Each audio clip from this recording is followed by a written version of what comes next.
Good afternoon. It's Monday, the 22nd of July 2019, just after 1 o'clock. Welcome to UK Column News. Your host today, Mike Robinson, myself, Brian Gerrish. And I will say, do not adjust your sets because the backdrop is the view over Plymouth Sound. So quite a lot of fog at the moment. Well, it is foggy over Plymouth today. It wasn't foggy in the Straits of Hormuz on Friday, which is a bit unfortunate because it meant that the Iranians captured a tanker.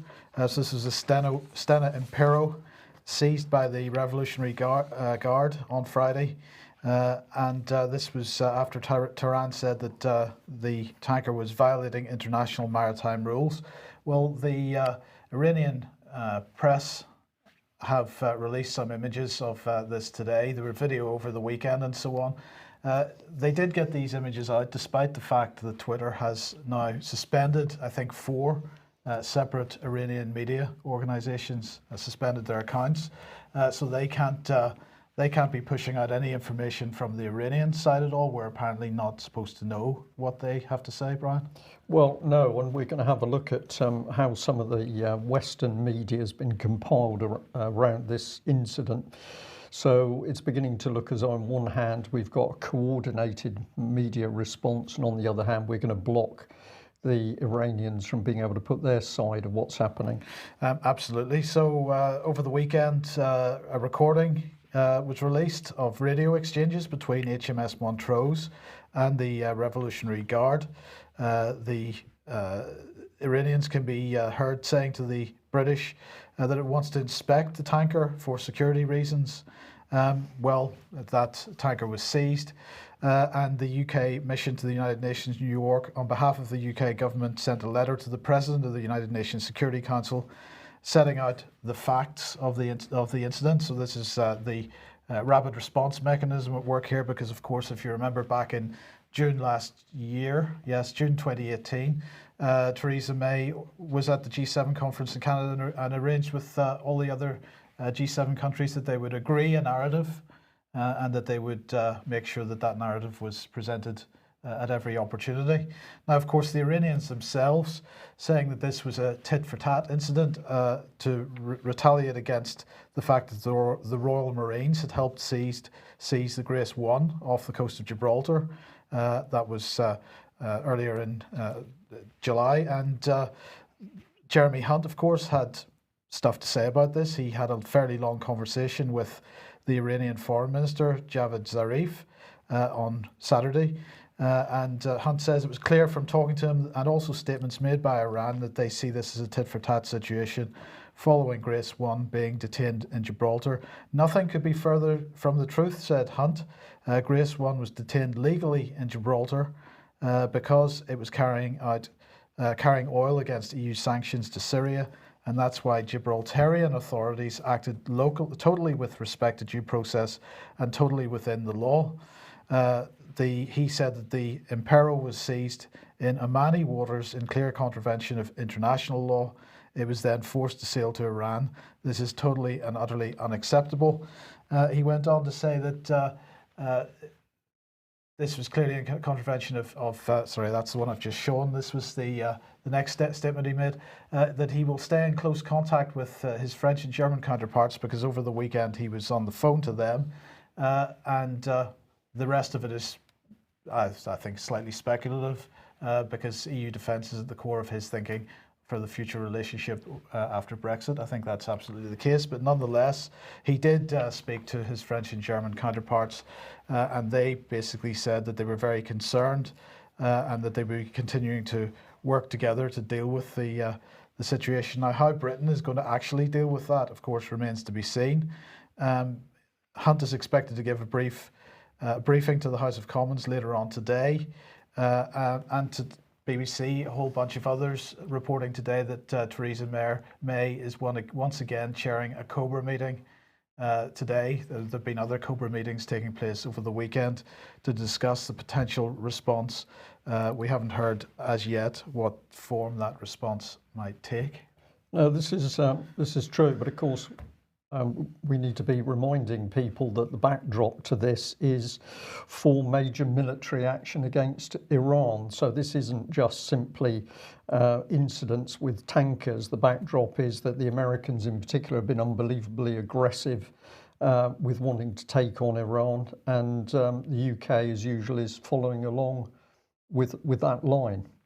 So if you haven't heard the audio, which was the conversation between the British frigate Montrose and the Iranian authorities as they were talking to the tanker, you can pick this up in a number of places. This was one of the BBC images that went with the soundtrack as you listen to it. And if I remember correctly, this is the presumably the captain of Montrose saying to the tanker, "I reiterate that as you are conducting transit passage in a recognised international strait," and he goes on to say that you're conducting your lawful business. So the inference is that what the Iranians are doing is unlawful. But what caught my eye on this BBC clip was this little bit at the top. It says audio, British maritime security firm Dryad Global. Now there was a number of things that caught my eye with this. The first one is I'd never heard of this company before. The second one is the Dryad sounded remarkably like HMS Dryad in Hampshire, which is where the Royal Navy's warfare courses certainly used to be conducted, and I believe that that's still the case.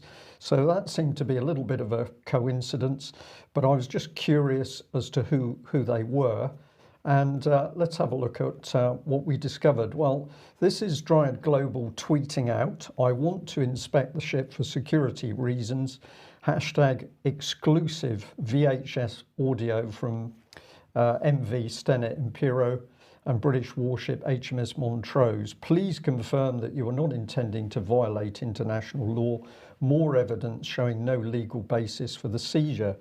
Now, I was curious as to how this company, Dryad Global, had got hold of the exclusive right on what was a public, I use public in a light-hearted way, because anybody who had the equipment to pick up that audio would have been able to hear it on VHF.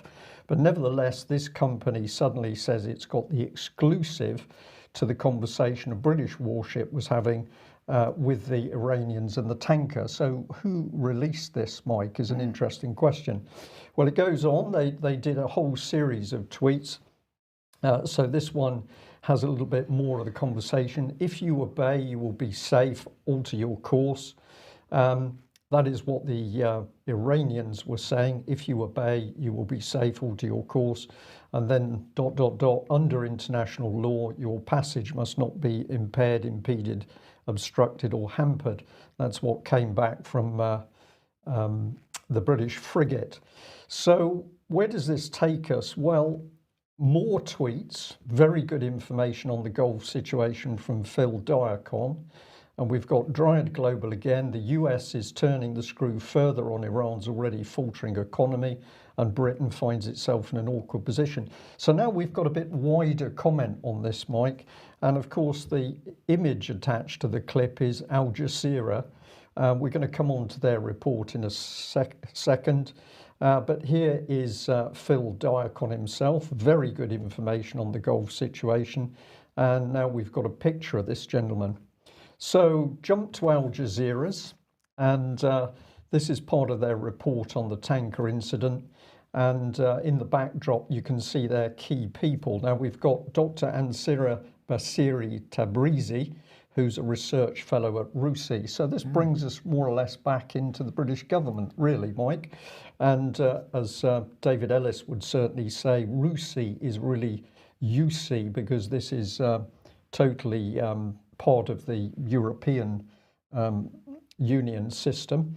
We've got a gentleman from Tehran University, head of American Studies, that's Sayed Mohammed Morandi. And then on the right, we've got our British expert, Phil Diacon, who describes himself as the managing director of Dryad Global. So what do we know about Dryad Global? Well, it seems to start with this gentleman, Graham Christian Gibbon Brooks. He's an ex-Royal Navy warfare officer, specialises in mine warfare, has got a very good Royal Navy history behind him. He's certainly a very competent, sorry, having problems with my words today, competent individual. And he appears to have set up Dryad Maritime Limited. This then becomes Dryad Global Limited. Some of this is still not entirely clear, but you can certainly see all the company data online. And we've got a more recent change into HHCIB Limited. I found that one fascinating because I didn't really understand what that was about and what that would mean to the average individual. And this then becomes the body Dryad Global, experts in global issues and maritime security risk management. So let's bring in Phil. He's linked with a company called Dryad International Limited. He's an ex-RAF fighter pilot, and he joins in with Dryad Maritime on the 1st of August 2017. You can find this information online quite easily. But we've got another company in the wings, Degama Maritime, run by what appears to be a husband and wife team, Stephen Richard Monk and Wendy Joy Monk. They've been working more with the massive cruising yacht industry, giving them advice on risks, navigational risk, pilotage risks, all totally above board. But it's interesting to see how the links come together, because if you go to Degama Maritime, they actually say, well, we're now working with Dryad Global.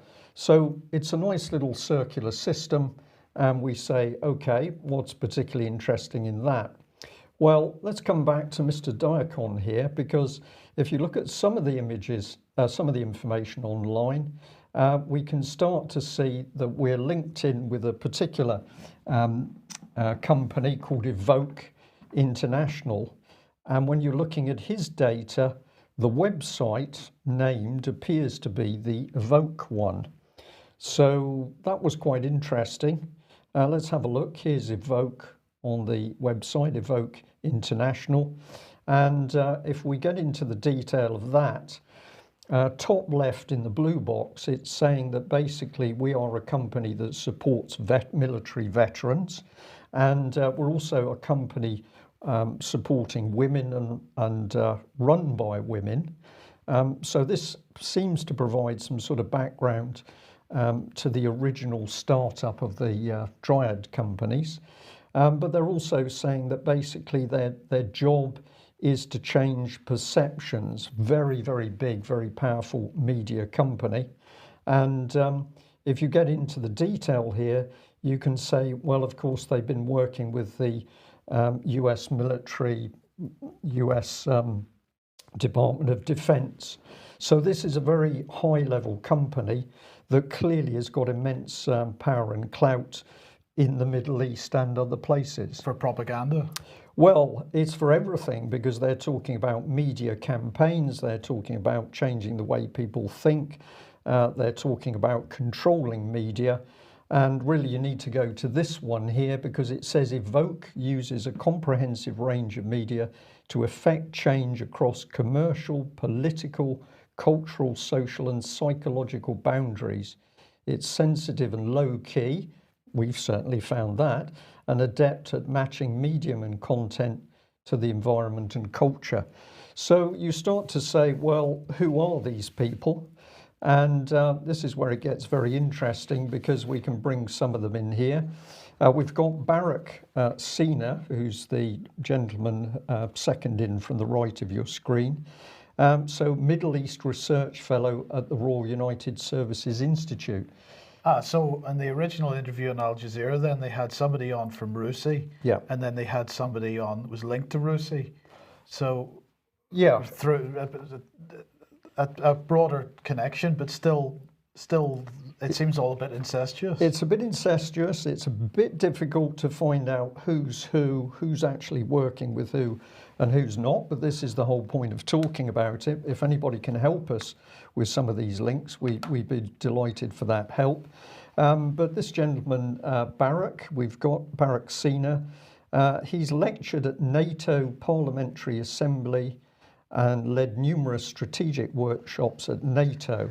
So this is a key man, heavily tied in with the West and West military policy.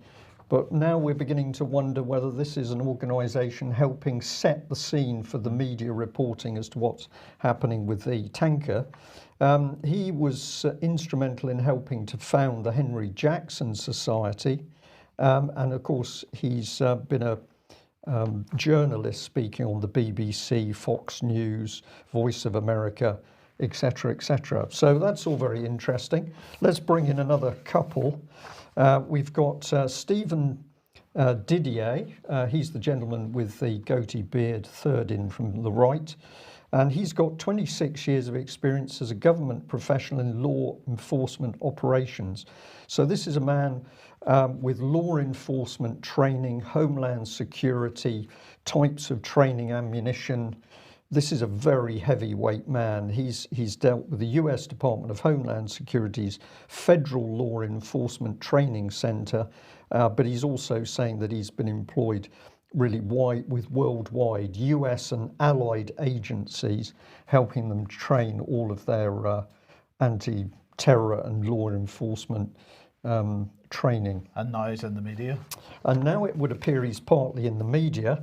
And if our viewers and listeners will stay with us, let's have a look at this one. This is the lady Leah Tedrow, who's on the left of your screen.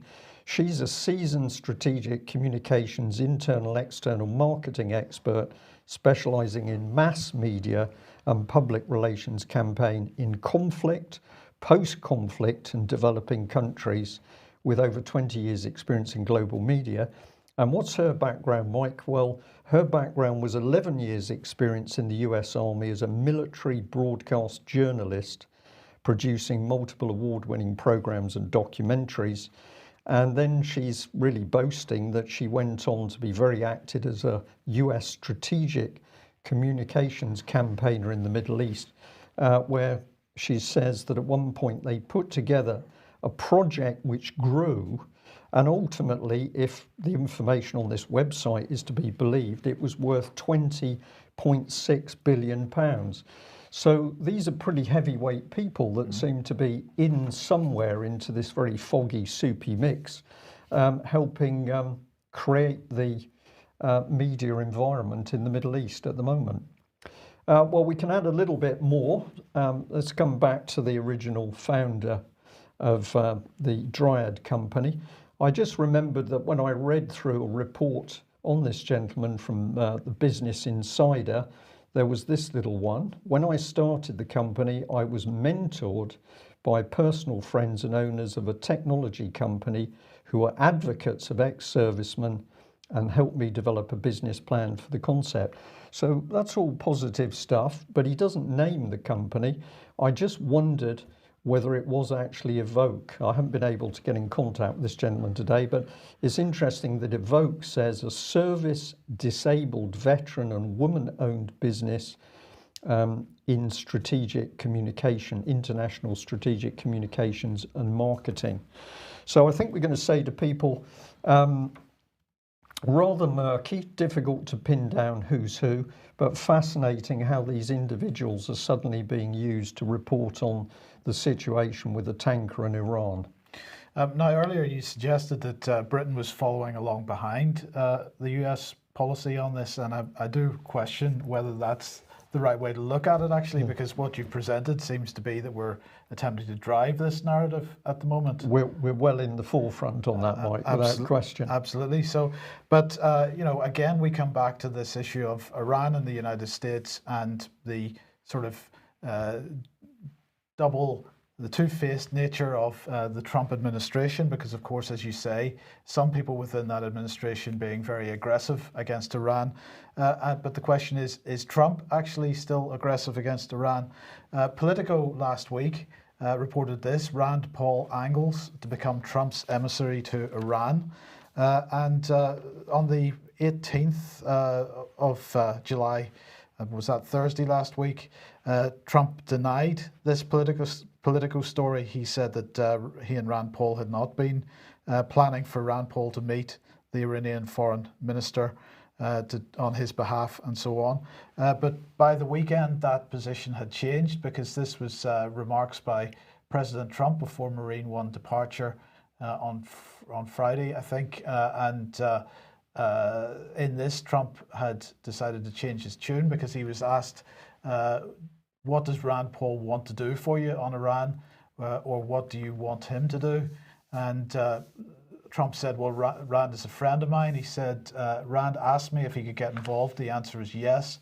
And other senators asked me to get involved. I'd probably say yes, depending on who they were. But he certainly said yes to Rand Paul.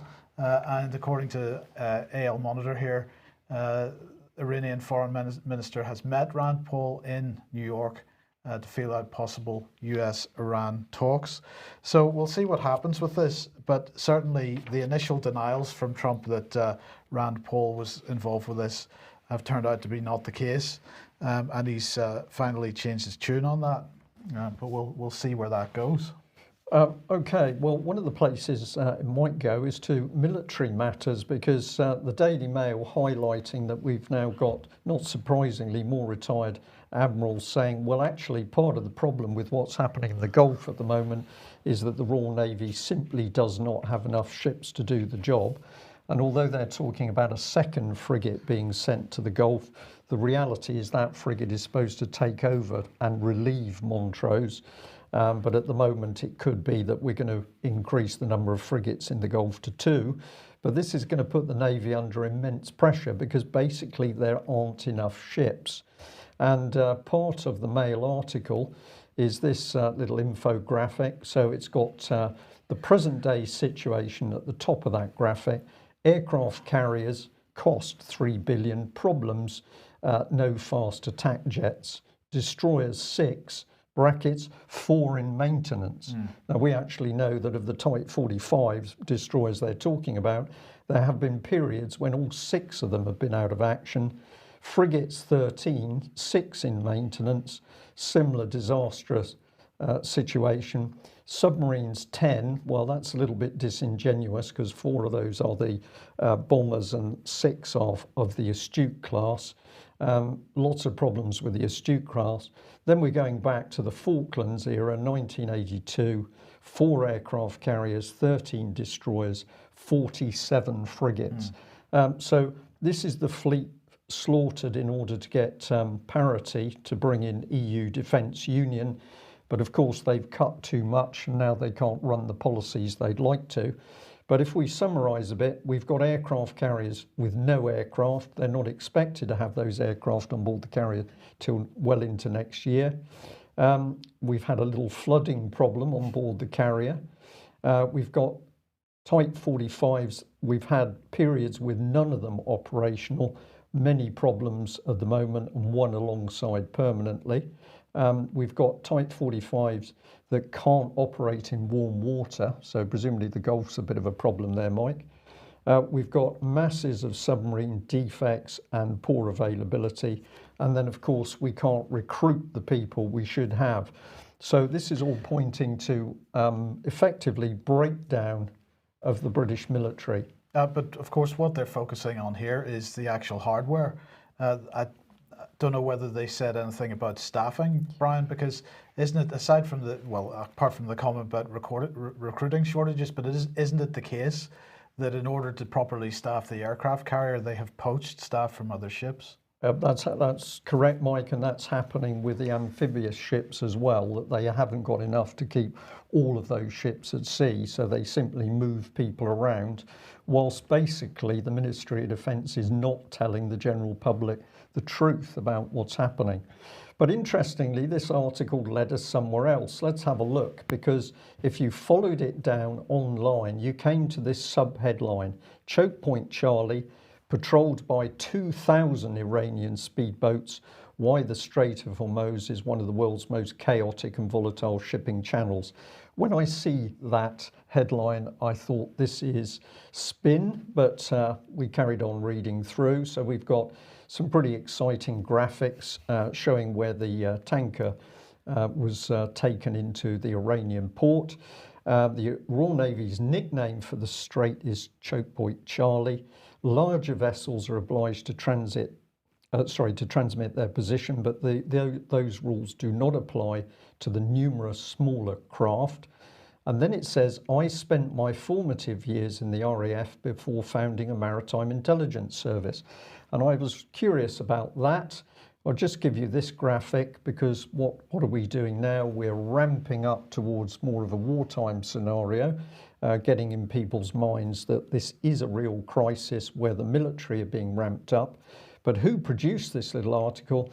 Well, it's our old friend Phil Dacon, who is mentioned at the very end of the article. So Al Jazeera, BBC, Daily Mail, it's as though there's one common thread to the reporting that's being unleashed on the British public. Well, and of course, this is something that we see in so many stories now where many of these stories aren't originating with the publisher. They're not originating with the Mail or the BBC. They're originating from some third-party PR organisation. You don't know who they are. It's published in the name of a reputable media source. Yeah. But you've no idea what the actual source of the information is. As that article spreads, right. It's from one source. Yeah. Okay, good news, Brian. The DSTL is to develop unmanned aircraft for the RAF. This is a new project. It's being called Lightweight Affordable Novel Combat Aircraft, LANCA. The LANCA concept, it's to offer additional capability deployed alongside fighter jets like the F-35 and the Typhoon. So basically it'll be swarms of drones which will fly alongside the F-35 and the Typhoon in order to provide extra data for these aircraft and extra protection for these aircraft. Right. Well, I'd be interested to know whether these are supersonic drones, Mike, because I rather think they won't be, but maybe they are. That's a couple of models there, so they don't look terribly supersonic to me. No, okay. But anyway, this is called Project Mosquito. It has two planned phases. Phase 1 has been announced, and we'll come on to that in a second. Phase 2 will select two of the Phase 1 solutions to further mature the designs. So under LANCA, a technology demonstrator project known as Mosquito has awarded contracts for Phase 1 of the work, and that's going to produce preliminary system designs for an unmanned air vehicle, an assessment of the key risk areas and cost capability trade-offs for an operational concept. That's good stuff, good language there. Initial test flights of the demonstrator air vehicle are going to take place as early as 2022. And the contracts have been awarded to teams led by Blue Bear Systems Research Limited, Boeing Defence UK Limited, and Callan Lentz, which is a team called Black Dawn, which includes Bombardier Belfast and Northrop Grumman UK Limited. So another consolidated defence contractor type contract going on here, where multiple companies all coming together to build what? Some drones that are going to fly along F-35s. Presumably to support the F-35s, because we're now not confident the F-35s can do their job. Well, I think that seems to be the situation, yes. Okay, now if you like what the UK Column does, you'd like to support us, then please head over to ukcolumn.org/community. Where there are options for doing that there. And a reminder of AV 10.1 tickets available at alternativeview.co.uk. That's taking place on the 27th of October. The tickets are going quickly, so if you want to go to that, probably best to organise that sooner rather than later. And that's in Kensington, in the Holiday Inn in Wrights Lane, Kensington, on the 27th of October. And I'll say again that Ian Crane's got the timing and the title of that spot on, Pantomime of Politics, which of course is what we're seeing unfold by the second as we wait the great news. Right, now, freedom of the press, this is absolutely essential, as we know. Now, back in February, Dame Frances Cairncross released the Cairncross Review, which was all about what she described as a sustainable future for journalism. Well, taking some of the advice from that, Jeremy Wright, who is the Secretary of State for Digital Culture, Media and Sport, has now agreed £2 million pilot to support public interest journalism in the UK. So this is going to be called the Future News Fund. Well, our old friends Nesta will get the opportunity to distribute that money. That's good stuff. So what is this all about? Well, here we go.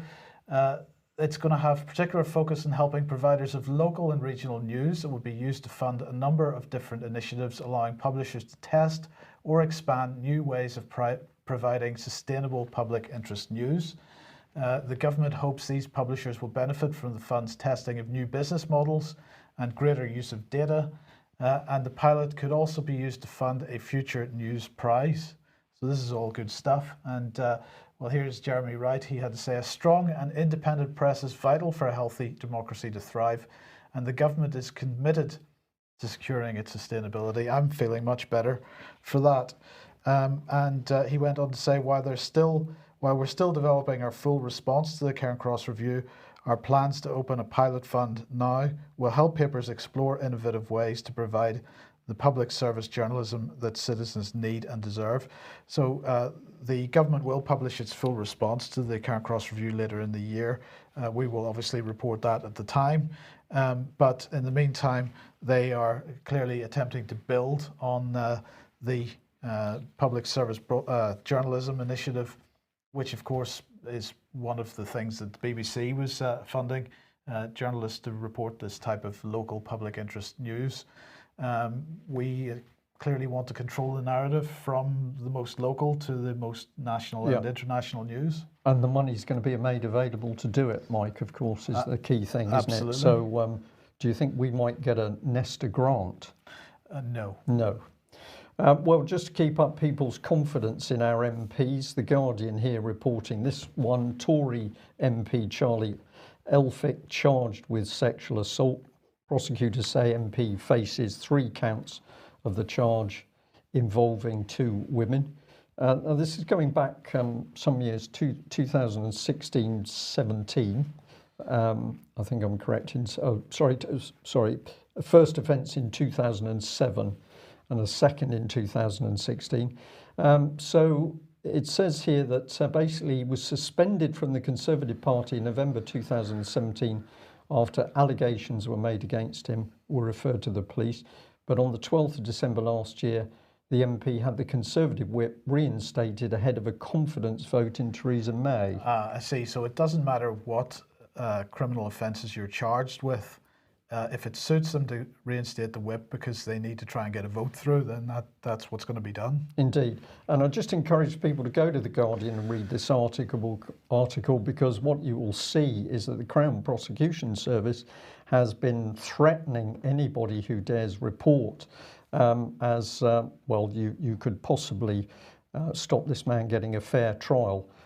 So this is not stated once. There's 3 lines where the CPS is saying you need to be very careful what you say around this. So I just wonder why this gentleman is getting quite such a vociferous response from the CPS when, of course, other people seem to get almost negligible comment.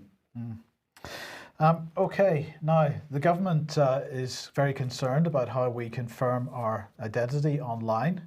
And so they want to do something about that. They have launched a call for evidence, which is asking for views on how to improve the way people and organisations can digitally verify identities. So there's a pilot going to be launched to help organisations check people's identities for services such as loans or credit card applications. This call for evidence is going to explore the role of government, whether the government should be providing this as a service to companies and so on. We'll be glad to know that the government has said that while they're going to make it easier for companies to access data, for example, your passport information and so on might be a way to validate identity, that companies aren't going to get direct access to the data. They're just going to be able to make a submission and ask for a yes or no answer about whether this is the correct person or not, right? So you don't need to worry about your personal information being given away to third parties. By cutting down on the need for physical documents, which could be misplaced or stolen, they hope to reduce fraud as well. So this is fantastic. Reports suggest that unlocking the value of digital identity could add 3% to GDP by 2030, positioning the UK as a world-leading place to develop cutting-edge innovation. Jeremy Wright is back again, and he said these new proposals could make it easier for people to prove their identity without compromising their personal information, and for businesses to conduct checks on a safe and secure way. So that is fantastic stuff. They said that, as I say, that no organisation would be given access to government-held data. Identity providers would simply get a yes or no. But in the meantime, they're asking for submissions of views on this. And so once again, I suggest that people, if they have views on this, search this out and make their views known. And I'll add, Mike, that if you visit somebody in a high security prison, you're now getting a finger scan, at least one, a finger or thumbprint scanned. So you are visiting, you do not have a criminal record, you've never broken the law, but the government is going to take your biometric data as an excuse for your visit for the whoever the person in prison is. Interesting system. Okay, the Canary has published this today. Fresh testimony from Labour members could blow Panorama's anti-Semitism claims wide open. Now, of course, there's never been any evidence whatsoever, has there, Brian, that Panorama has ever perhaps not told the entire truth? Well, it is part of the BBC organisation, Mike, so I think we would have to say almost certainly there would have been problems with Panorama. Well, anyway, Panorama has published this documentary on Labour anti-Semitism, and so the Canary here saying, on the 10th of July, BBC Panorama aired its documentary, Is Labour Anti-Semitic? Since broadcasting, Panorama has received criticism from the Labour Party, which claims the programme was biased and misrepresented information. Despite this, the documentary's producer, John Ware, defended the programme in The Guardian on the 14th of July. But sources from Liverpool's Riverside constituency Labour Party have provided the Canary with new evidence they believe challenges the account of one of Panorama's whistleblowers, Ben Westerman, a former Labour Party investigations officer from 2016 to 2017. And the evidence that they present is recordings from an interview that Mr. Westerman had referenced while he was speaking to Panorama. He claimed in the Panorama programme that he was asked at a Labour Party meeting, he was asked where he was from. Are you Israeli? And so this was one of the bases of the claims that the Labour Party has an anti-Semitism problem. But the recording of that interview doesn't seem to bear this out. The recording of the interview, according to the Canary, shows, and you can listen to it on the Canary's website, shows he was asked which Labour branch did he belong to. There was no mention of Israel whatsoever. Now, if we understand, we appreciate that the Canary is pro Jeremy Corbyn, so we say that, but this seems like a fairly well researched and reasonable article, and if it's true, then Panorama once again has more questions to answer. And of course, we also remind people about the other questions that Panorama has to answer, which is with reference to their Saving Syria's Children documentary. And of course, if you do a search on your search engine of choice for Robert Stewart and Saving Syria's Children, you can find his website on that. And I do recommend that people do that and support Robert and his efforts to get the lid off whether Panorama was breaking any rules or not whenever they produced that documentary as well. So Panorama definitely has some questions to answer. Yep. More good news because Dame Sally Davies has released her final ever annual report of the Chief Medical Officer, because of course she's leaving that role in the not too distant future. And in her final report, she is outlining apparently the UK's leading role in global health and highlights the need to share international knowledge and experience. So this is good stuff. It makes clear apparently that by focusing purely on domestic health, we risk failing to control the shifting tide of global threats. Diseases and their determinants do not respect international borders. Ebola, antimicrobial resistance, and widening health inequalities are already presenting significant challenges. And so Dame Sally, very keen that we think global on this. Of course, hashtag Global Britain is all part of this picture. And what does she have to say here? Investing in global health is a smart thing to do because it's in our mutual interest. It creates a better world for us and for future generations. It also helps to keep our population safe. This is all the newspeak language, Mike, just pouring out. So this is not real cognitive thought in this lady. This is spewing out the.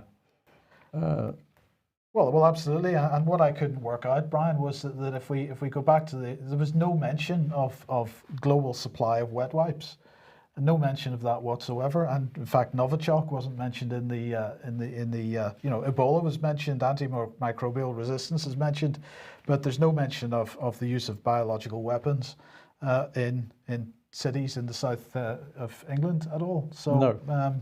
I think she missed a trick there. Or maybe not.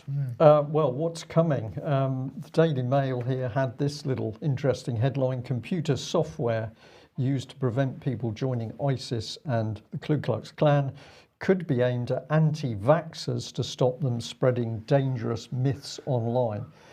Fantastic article, well worth reading. It's the subtlety of the whole thing.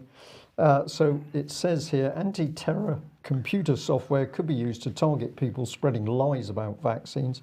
The program, which finds at-risk people through their online searches and Facebook posts, is being adapted to help stop the spread of anti-vaccination myths. It works by finding those who are reading or watching dangerous content and instead shows them adverts to get help or sending them direct messages. People reading anti-vax conspiracy theories could instead see pop-ups with reliable information about immunization, or they could be offered counselling. So it finds at-risk people. So we've got an algorithm that's going to trawl through what you're doing and looking at and decide if you're at risk. That's a huge threat to civil liberties, in my opinion. And then it's going to decide, is it AI deciding this or a person? I suspect it might be AI, whether we're watching dangerous content. And if it decides that we're watching dangerous content about vaccinations, then it's going to, what was that expression? Offer us counselling. Yes. So just so that everybody understands, what that means is that every communication between your web browser and the web server that you're going to look at is going to be assessed, analysed. It's going to be, in fact, changed in transit. So what we're effectively saying here is the government operating a man-in-the-middle attack between you and the third party that you're looking at, with a view to changing your mind about the stuff you're reading. This is worse than China. Worse than China, because of course it's all done by deceit, whether at least we know there's a communist government in China.